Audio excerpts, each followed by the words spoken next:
நல்லறங்கள் செய்ய நீங்கள் முற்படுங்கள் என்று அல்லாஹ் சொன்னான். ஆனால் உலகத்தில் மக்கள் பொடும்போக்காக இருந்தார்கள். மறுமைதானே, அப்பொழுது பார்த்துக் கொள்ளலாம். மறுமைதானே, அது பிறகுதானே, இப்பொழுது உலகத்தில் அனுபவிக்கத்தானே அல்லாஹு தஆலா நம்மை படைத்திருக்கிறான். இளமையை வீண்வரையும் செய்யலாமா? துடிப்பான இந்த ஆரோக்கியத்தை வீண்வரையும் செய்யலாமா?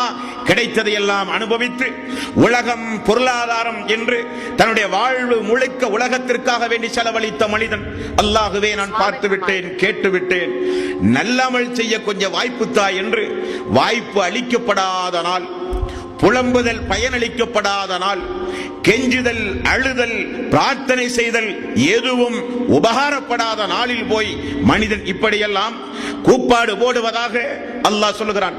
74வது அத்தியாயம் 45வது வசனம். வக்குன்னா நஹூலு மஅல் ஹாயிலீன்.